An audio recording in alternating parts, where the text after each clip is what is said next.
mukhang three sessions to, no? So, nasa second session pa lang tayo.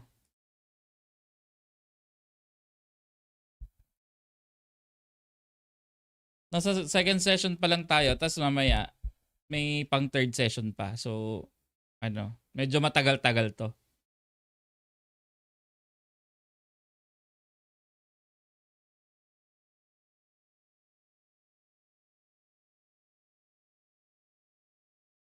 Two minutes. Ano rin ako mamaya, baka may meeting kasi ako maya-maya around 7 sa Philippine time. So, nandito lang ako, naka-background lang ako. Hindi niyo ako maririnig.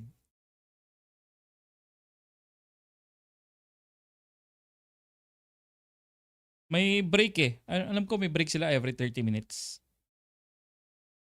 I mean, 30 minutes yung break, tas rekta uli. Tas ang babalik diyan, ang ang magsasalita uli yung kanina, yung nakakainis.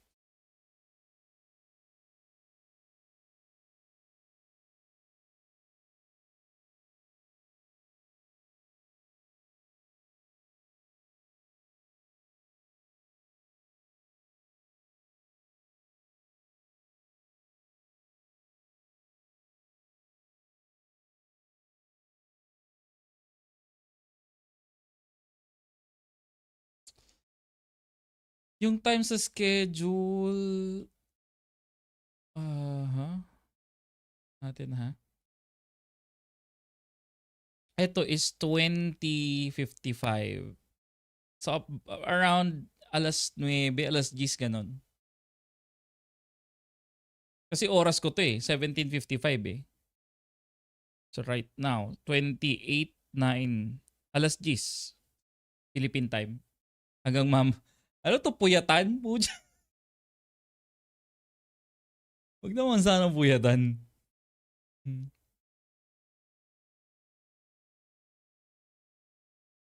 8, 9, 9. Pero I think pag mas maaga silang matapos, that will be better for us.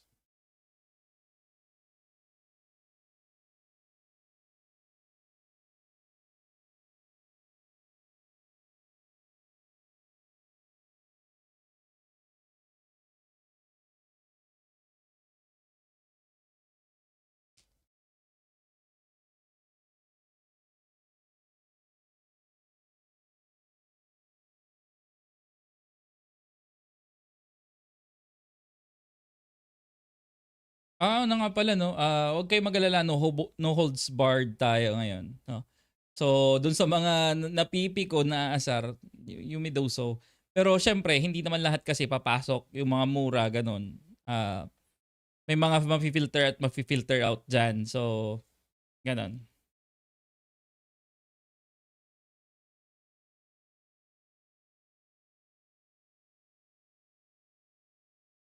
Napaka one-sided lang din. Alam niyo 'yun na ang kinuha lang ng kinuha ng ng ng ICC is yung mga anti, no, yung mga against FPRRD. But the rest, no, parang hindi man hindi man nila kinonsider, no?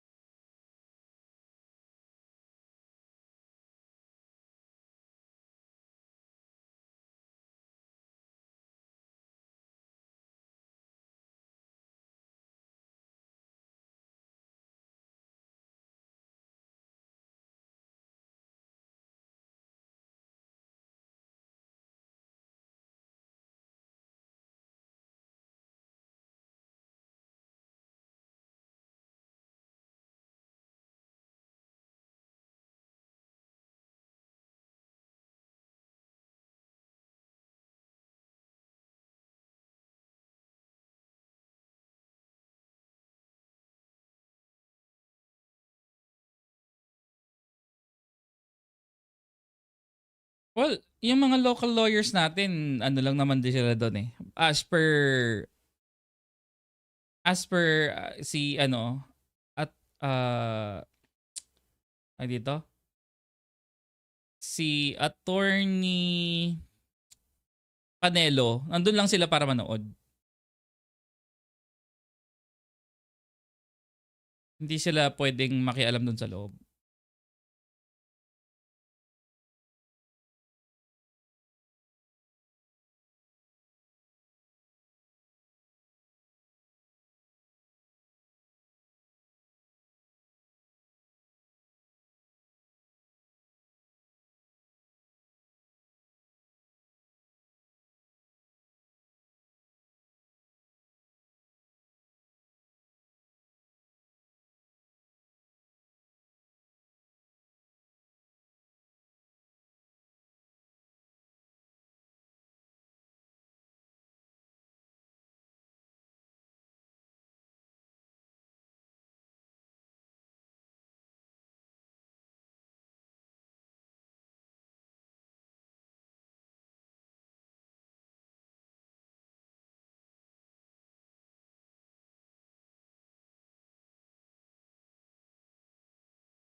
Dali lang may meeting na ako eh. Dalawa kasi yung camera. Dalawa kasi yung camera. Nakikita niyo ako rito pero yung isa, syempre nandun sa meeting.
even among expatriate Filipinos in faraway lands like here in The Hague.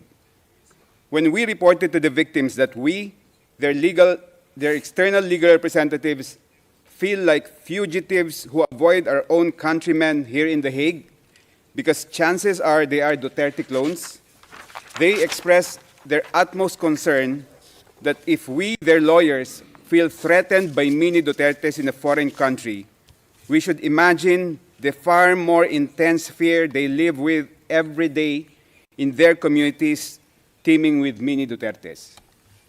The victims also wish to convey that if the judges of this honorable chamber can be subjected to online harassment by Duterte clones, we should imagine the level of vulnerability the victims are exposed to in their poor villages. Your Honors, there is only one solution to stop the impunity propagated by Mr. Duterte from continuing to bring harm and suffering to the victims. And that is for this honorable chamber to confirm the charges so that witnesses can testify and evidence can be presented on the horrible crimes committed by Mr. Duterte. The testimonies and evidence presented will inoculate these mini Dutertes from the virus of impunity that has infected them.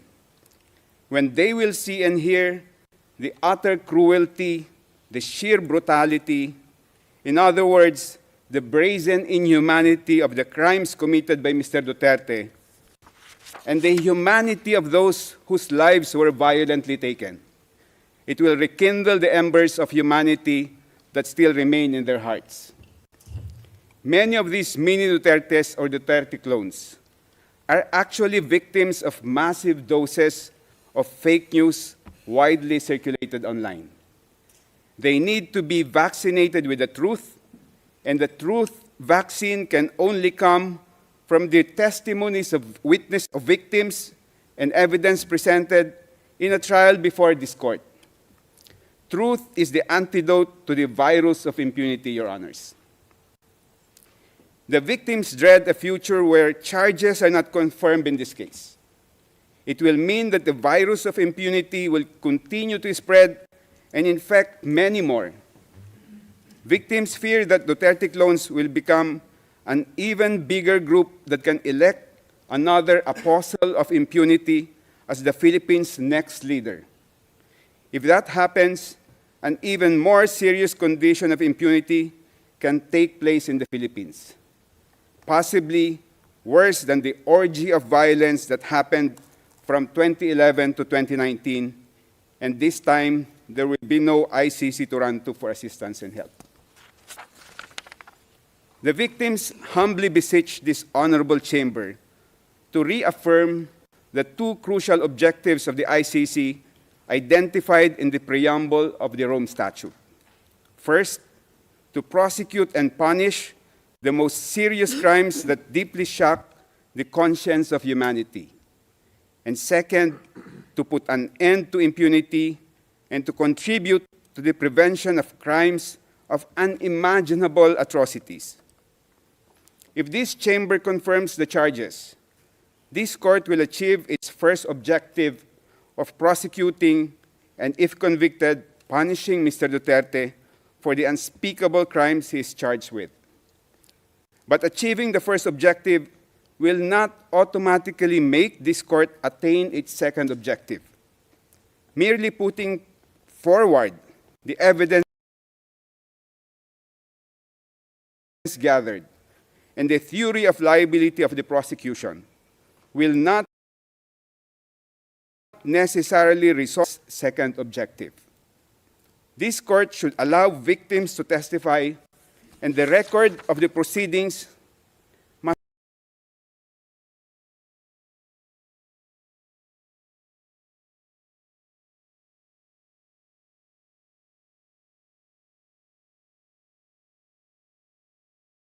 reflect the harrowing experiences of those impacted by against humanity. It is the brutality. In other words, the utter inhumanity of the crimes masterminded by Mr. Duterte. so that the people who adore and idolize him, the people who have become disciples of impunity, will see for themselves the inhumanity of the suspect. For this to happen, the charges should all be confirmed. The virus of impunity that has spread all over the Philippines is very grave and serious, Your Honors. Imagine a leader like Mr. Duterte, who proudly and publicly proclaimed his aspirations of following the footsteps of Adolf Hitler when he said, quote, "Hitler massacred 3 million Jews. Now there are 3 million drug addicts. I'd be happy to slaughter them," unquote. And yet, he is worshipped by a huge number of Filipinos. In so many countries, you will need to hide your adoration of Hitler. Mr. Duterte flaunted it, and his fanatics are unaffected by it.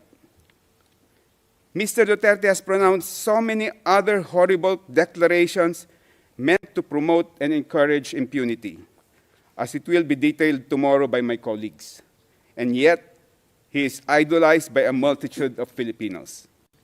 The defense will claim that he was merely bombastic and acerbic when he made these statements.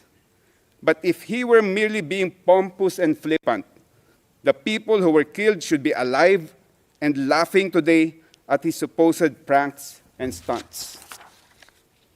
Mr. Duterte did not only order the mass killing of people suspected of being drug personalities, Your Honors. He smeared them with accusations of being rapists, murderers, and dangerous criminals. Mr. Duterte imposed an inflexible condemnation that if you are a drug personality, you are automatically a dangerous criminal who has engaged in unimaginable atrocities.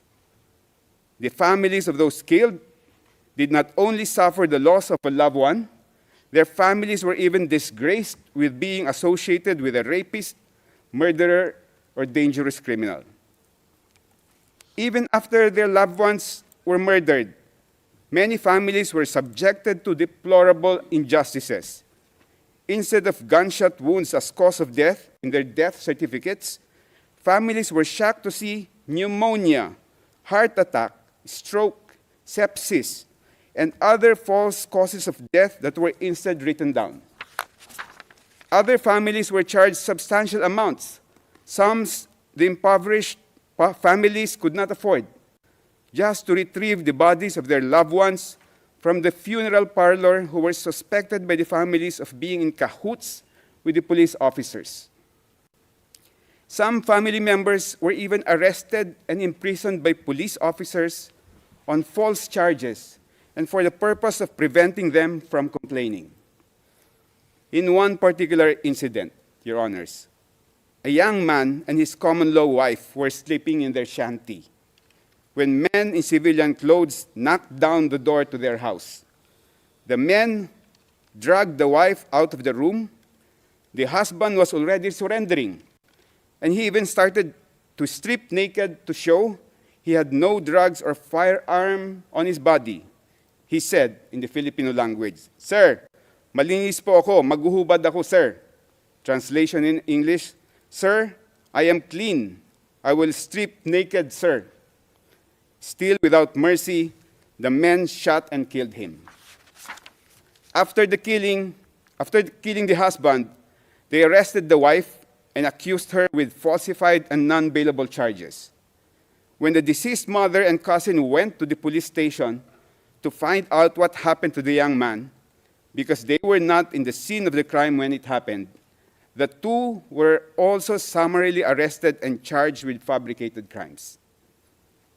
If the Honorable Chamber confirms the charges in this case, the witnesses and evidence will show that those who were smeared by Mr. Duterte before they were killed, they were inside their houses, sleeping peacefully with their families, eating meals with their loved ones, playing with their children, or hugging their wives.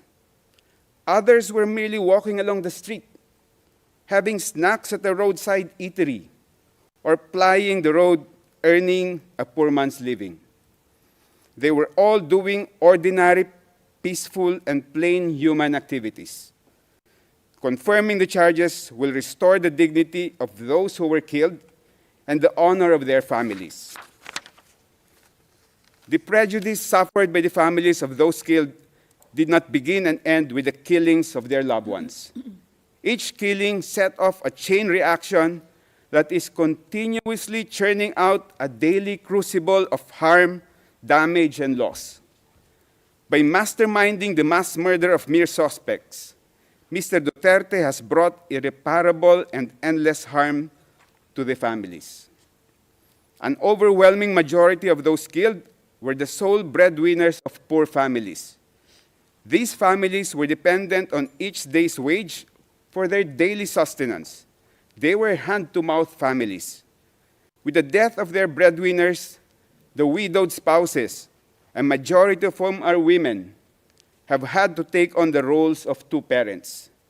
On top of taking care of their children and maintaining the household, the widowed spouses now have the additional burden of being breadwinners for their families. Families have been driven to even far more serious destitution, Your Honors.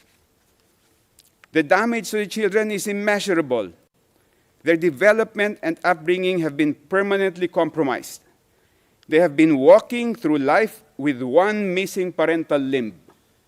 Losing a parent under very dire economic conditions and under the most violent circumstances results in wounds that will never heal and that will absolutely render them handicapped for life. And then there's the indescribable anguish of parents who lost a child. No parent is supposed to outlive a child. Parents suffer a lifetime of grief when a child dies ahead of them. And the lifetime grief is unimaginably worse when a child dies under the most inhuman circumstances. The crimes masterminded by Mr. Duterte did not only affect individuals but whole communities. Across the Philippines, numerous urban communities of the most impoverished villages were scarred by the violence and abuses wrought by a lawless anti-drug campaign that further worsened the misery and trauma of residents in marginalized communities. In one illustrative instance, Your Honors, after the father of a family was killed inside his house by police officers, the entire neighborhood was so traumatized that for almost 3 months, and during the coldest months in the Philippines, they abandoned their houses at night and instead slept in the open public market. They did not feel secure inside their houses because there would be no witnesses if the police would just barge in and shoot at them. In the public market, the presence of many witnesses, they thought, will deter the police from shooting and killing them.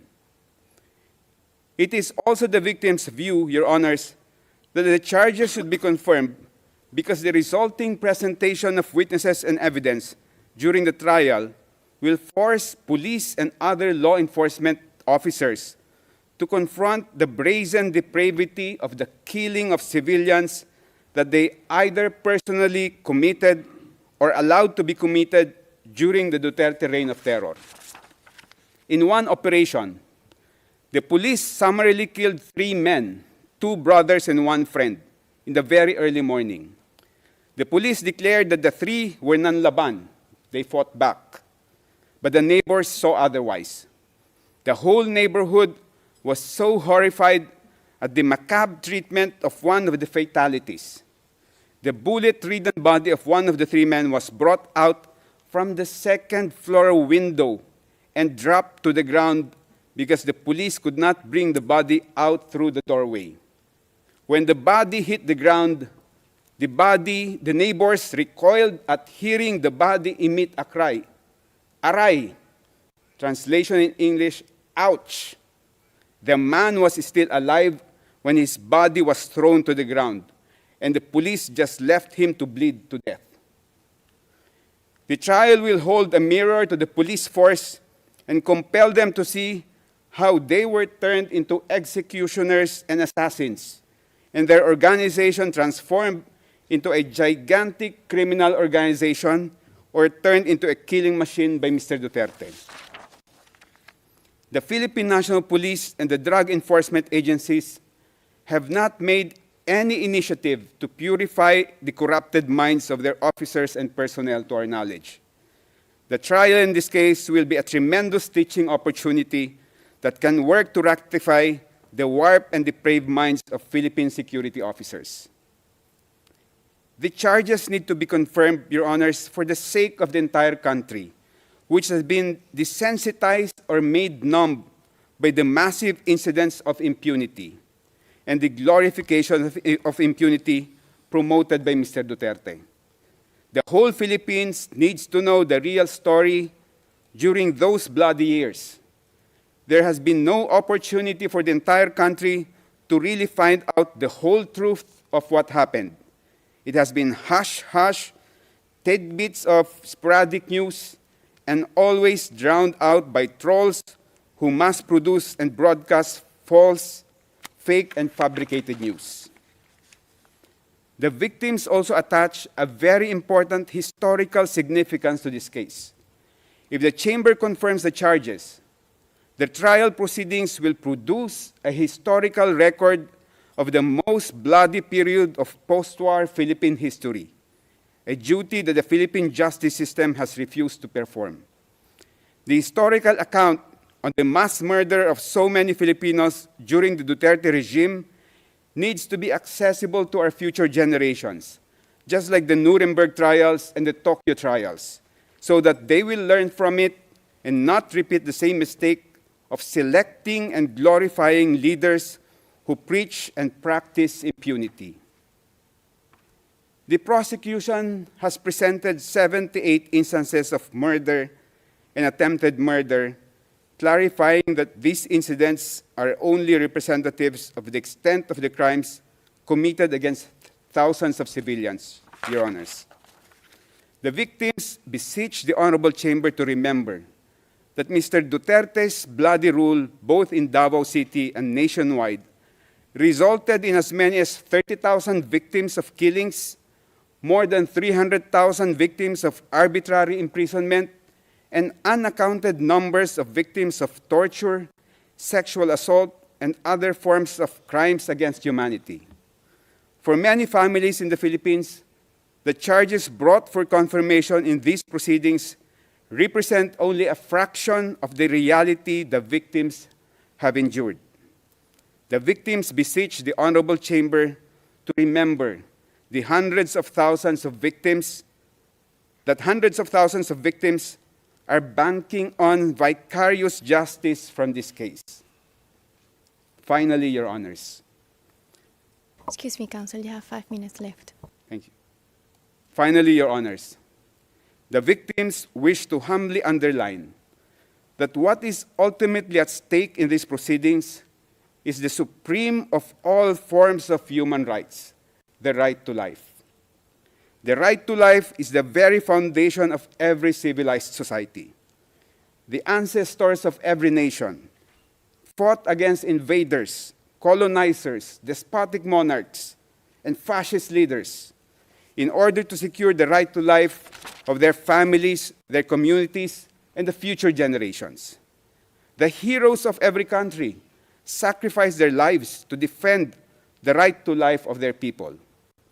We, as citizens of modern societies, are inheritors and beneficiaries of the sacrifices of our ancestors who bequeathed to us the right to life. We owe it to them to defend this supreme legacy for our generation and for the generations to come. For the past few years, Your Honors, we have seen an increasing number of nation leaders who time-traveled from the Dark Ages and now swagger in modern times as if they own people's lives. These brutal and cruel leaders must be held to account for their brazen disregard of humankind's right to life.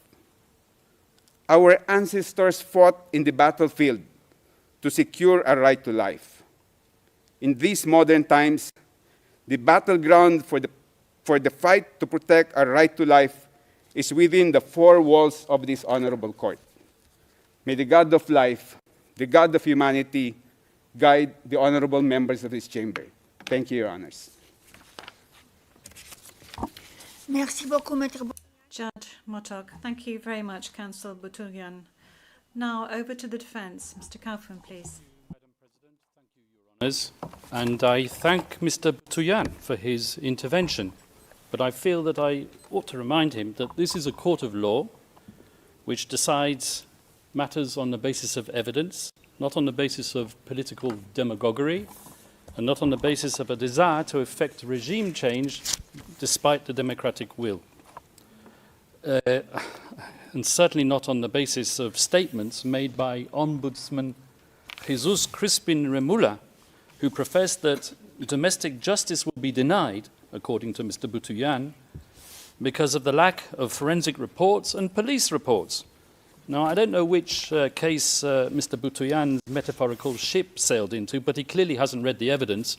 Whilst he was speaking, we examined the evidence, and out of that evidence, we found at least 35 reports substantiating 49 of the incidents which are mentioned in a document containing the charges. Your Honours, Rodrigo Duterte was and will always remain a unique phenomenon. His style of statesmanship was novel and unpalatable to many.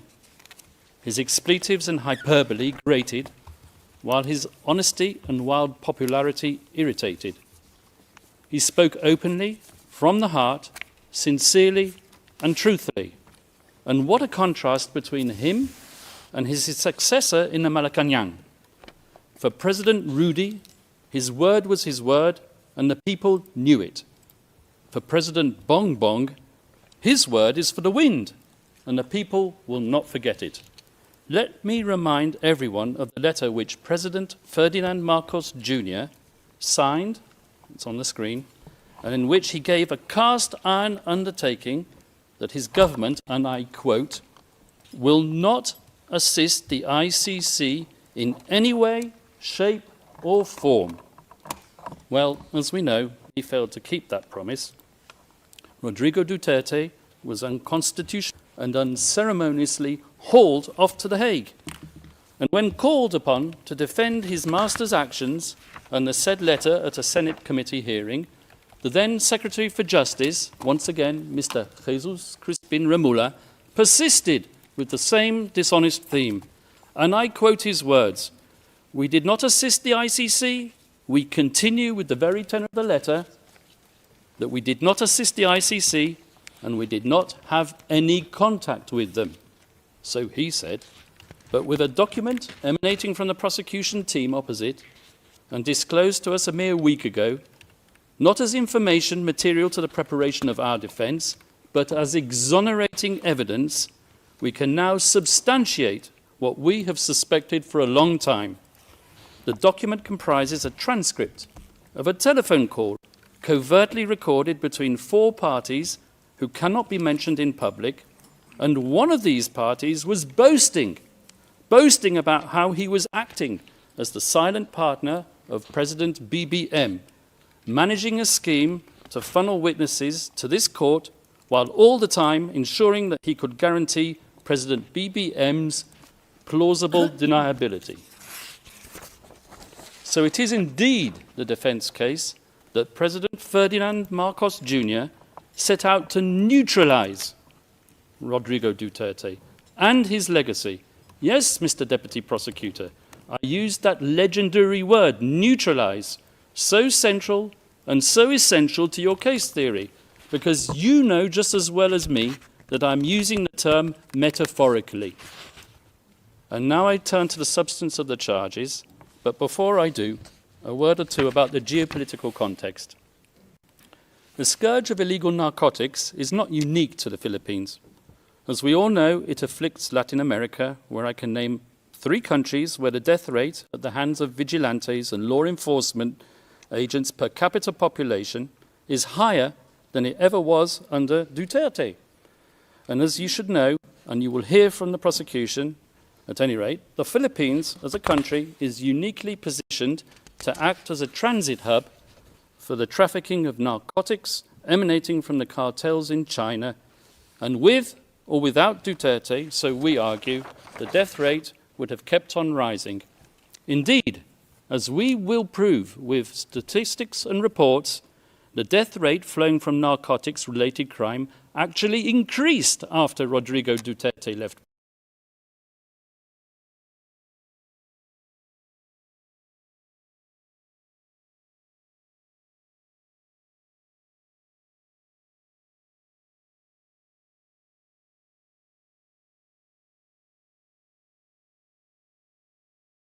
power.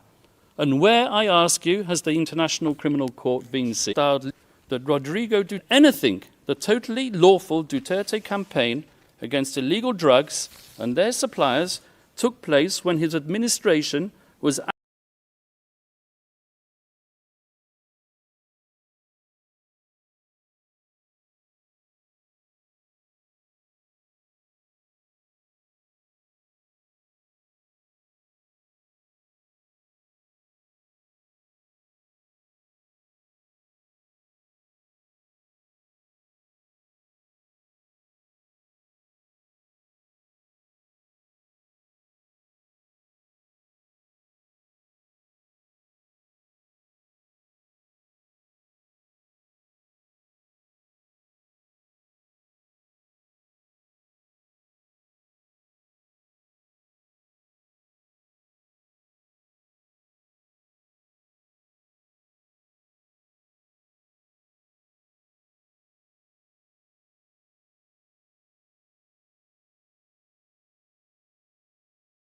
illegal drugs and their suppliers took place when his administration was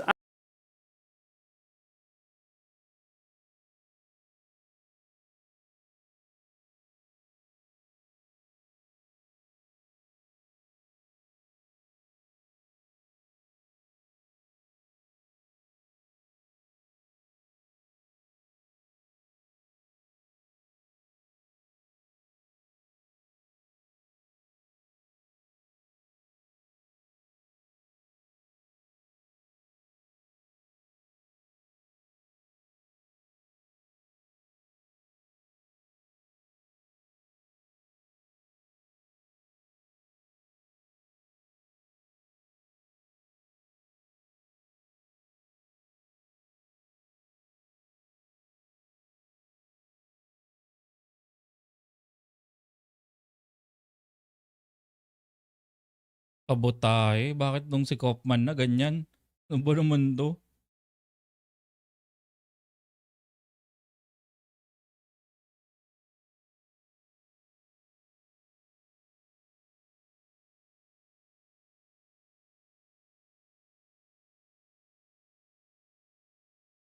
illegal drugs and their suppliers took place when his administration was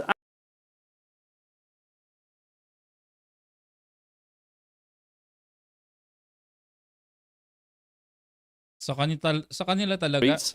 after the Eh. declaration of Ayun na, martial law. And it was on that significant day that Rodrigo Duterte was exposed to the tyranny of oppression and the abuse of power by the elite. And he took a decision. On that day, he chose to devote himself to a life of selfless public service. As a professor at the local police academy and as a public prosecutor in Davao, Rodrigo Duterte developed a lifelong passion, some would say an enduring obsession, for law and order, something for which he unapologetically enforced throughout his time as mayor of Davao City.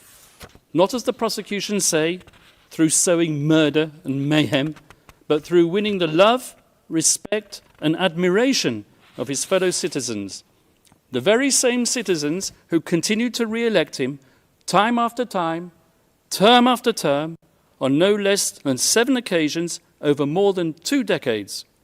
And throughout his 20 or so years tenure as the mayor of Davao, Rodrigo Duterte and his family transformed that city from an outpost of communist insurgency and criminal violence into what is now one of the safest cities, not just in the Philippines, but in the entire world.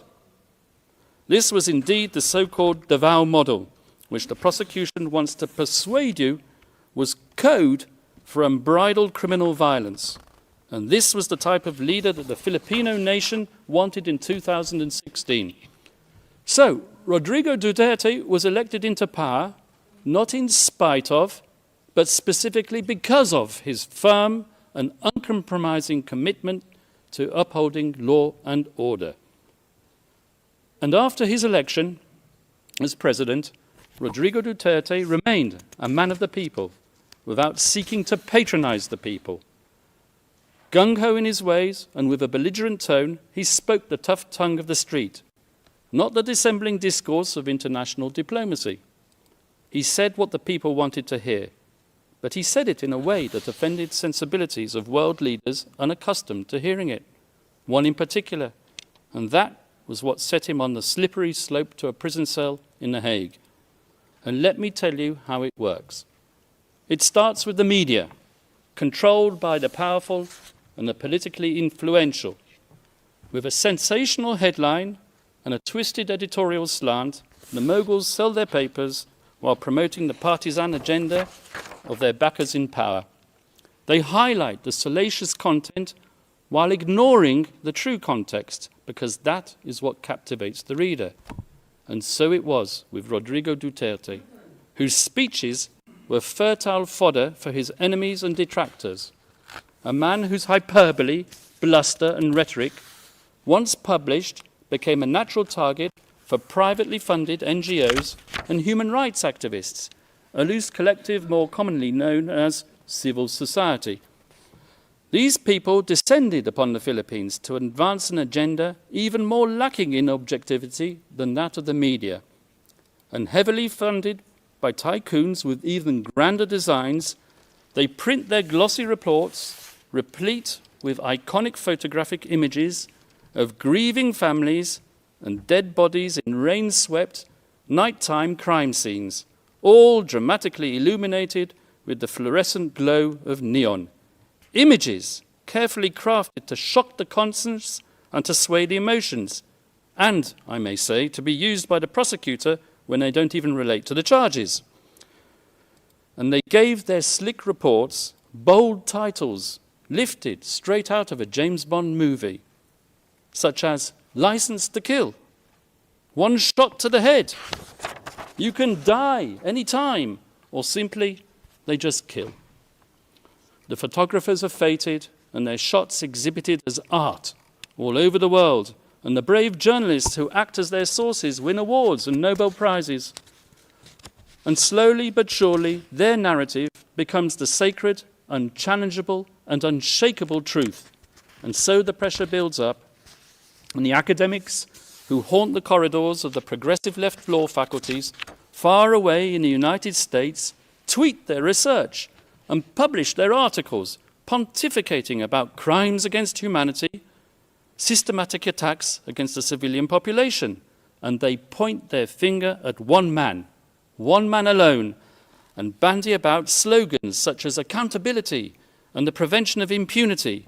They give their gratuitous advice on what should be done, sometimes academics who formerly worked alongside the prosecutor of the International Criminal Court.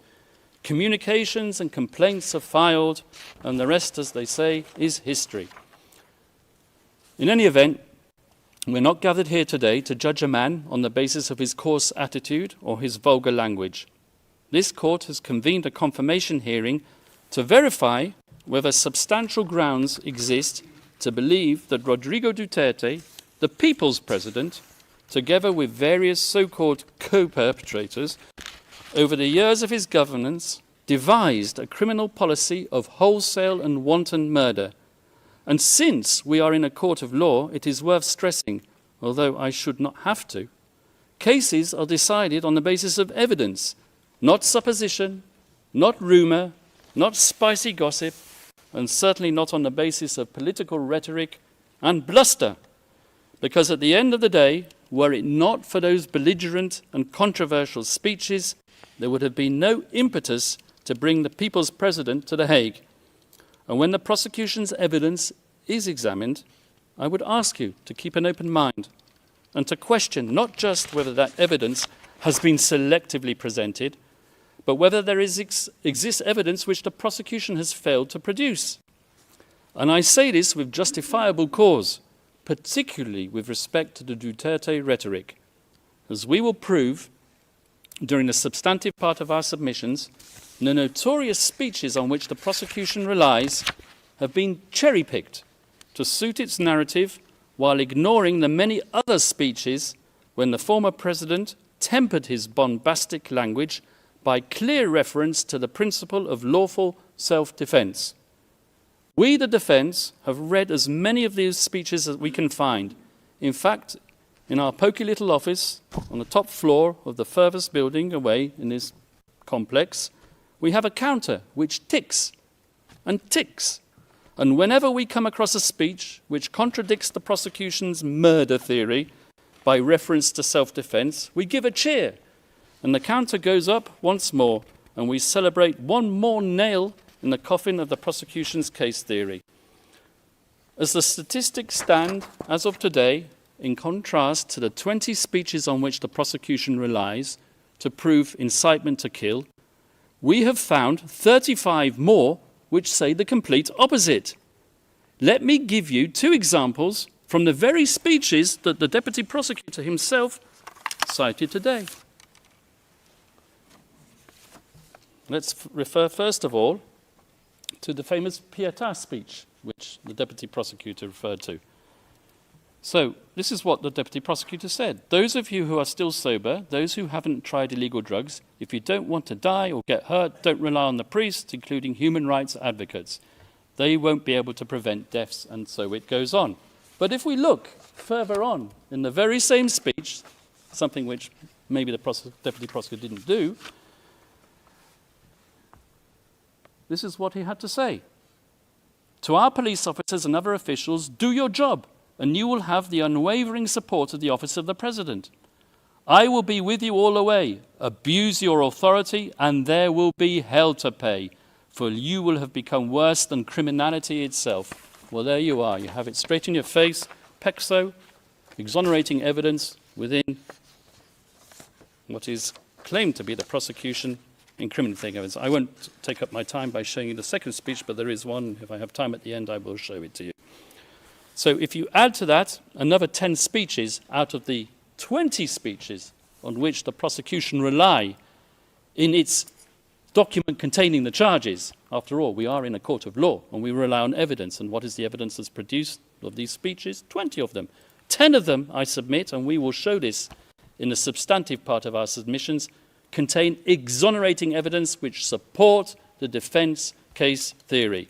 In other words, if you add the 10 which we've identified in the prosecution's 20, to our total of 35, we come to 45 speeches versus 10, which we say support the use of force only in self-defense. That is 350% more speeches in favor of our defense and 354% more reasons not to confirm the charges. And you can bet your bottom dollar that at the end of today's proceedings, either the victim's self-styled legal assistant to ICC counsel or a prosecution intern will be tasked with scouring the web, looking for the means to prove Kaufman wrong. And I will declare it, and I'll declare it loudly and clearly, as if the prosecution didn't know it already. It's not enough to state that since the former president made those extremely inflammatory statements and deaths occurred, that he must, as a matter of course, be criminally responsible for those fatalities. At this stage of the proceedings, the prosecution needs to show substantial grounds to believe that the former president actually desired and foresaw that people would be killed as a result of his incendiary language. For the prosecution to assert that Rodrigo Duterte hoped for deaths to occur or was recklessly indifferent as to whether deaths would occur, which he was not, that's insufficient. So once more for the record, Rodrigo Duterte's language was aimed not at suspected drug pushers as the prosecution would have it, but directly at those poisoning society with their substances, and not, I stress, with lethal intent. His rhetoric was calculated to arouse fear and obedience, to instill fear in their hearts, and to inculcate a respect for the law in their minds. Nothing more, nothing less. That was his intent, and it was not criminal.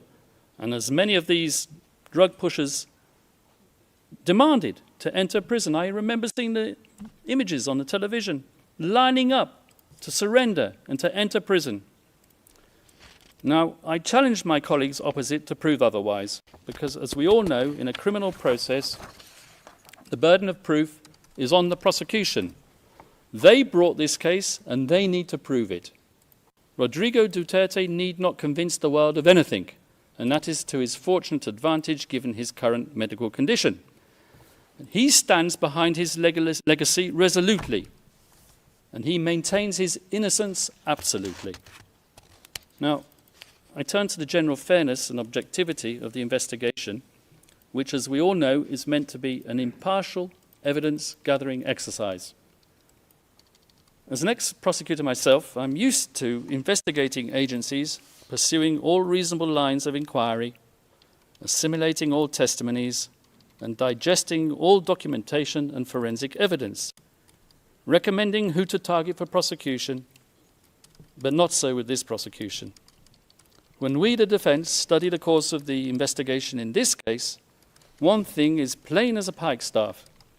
The chief prosecutor of this court, Mr. Karim Khan, not only failed miserably to carry out his duties under the Rome Statute, requiring him to examine exonerating circumstances as well as incriminating, but he single-handedly contaminated it, so we alleged, by pursuing a one-track crusade with a view to a predetermined objective. Let me explain. Although the ICC officially authorized an investigation into the so-called Philippines situation in late 2021, it was deferred a few months later back to the Philippines for the official investigation to resume only in late 2023. But the real meat of the investigation into Count 1, relating to the activities of that fictitious construct, the Davao Death Squad, had effectively started way before then, with the sole objective of nailing Rodrigo Duterte. Indeed, all the way back in 2018, during its so-called preliminary examination, the prosecution had an individual who will be referred to as P1 handed to them on a silver platter. This P1 had been interviewed at an earlier date by none other than Chief Prosecutor Karim Khan, in his former capacity as a private lawyer, and the self-professed legal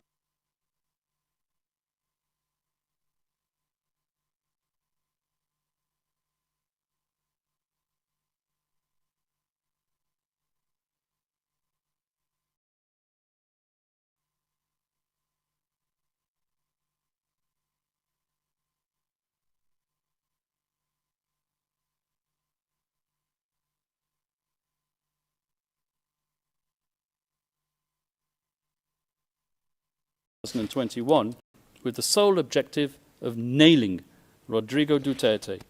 Indeed, all the way back in 2018, during its so-called preliminary examination, the prosecution had an individual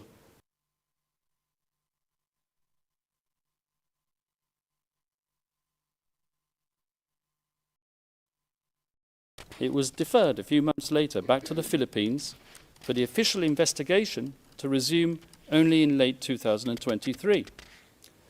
But the real meat of the investigation into Count 1, relating to the activities of that fictitious construct, the Davao Death Squad, had effectively started way before then, with the sole objective of nailing Rodrigo Duterte. Indeed, all the way back in 2018, during its so-called preliminary examination, the prosecution had an individual who will be referred to as P1 handed to them on a silver platter. This P1 had been Rodrigo Duterte's role as the mobster-in-chief. The same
missed her preparation. And what was this information with which Karim Khan had helpfully provided her? A book on which the prosecution relies as evidence. A trashy, scurrilous item of pulp fiction entitled Duterte Harry. Your Honours, the picture on the front cover of that book says it all. It really does scream objectivity, doesn't it? I say that sarcastically, of course. Fortunately for us, the defence, the appeals chamber, has now disqualified Chief Prosecutor Karim Khan from this case. A welcome development as a matter of ethical propriety, but in our opinion, too late in the day to salvage the integrity of the investigation that he had supervised.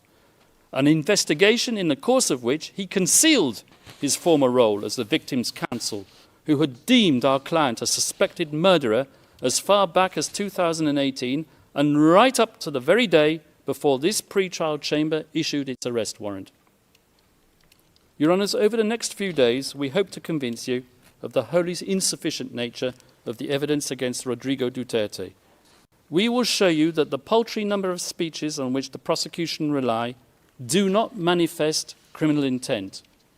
We will also convince you that as hard as they tried, the prosecution's investigators couldn't get even one of its criminal cooperating witnesses, whose reliability is next to zero, to admit that they heard the former president, Rodrigo Duterte, give an order to kill at any time relevant to the charges, or with respect to any of the incidents. And we hope that when you conclude your deliberations, Your Honours, that you will dismiss these grievously misplaced and politically motivated charges.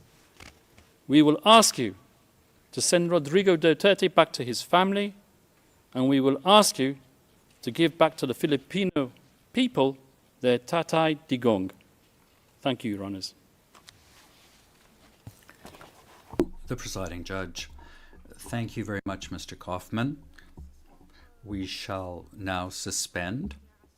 This is the end of initial statements, and this is the end of this morning's hearings. We will take a 90-minute break and resume at 2 in the afternoon. Thank you very much.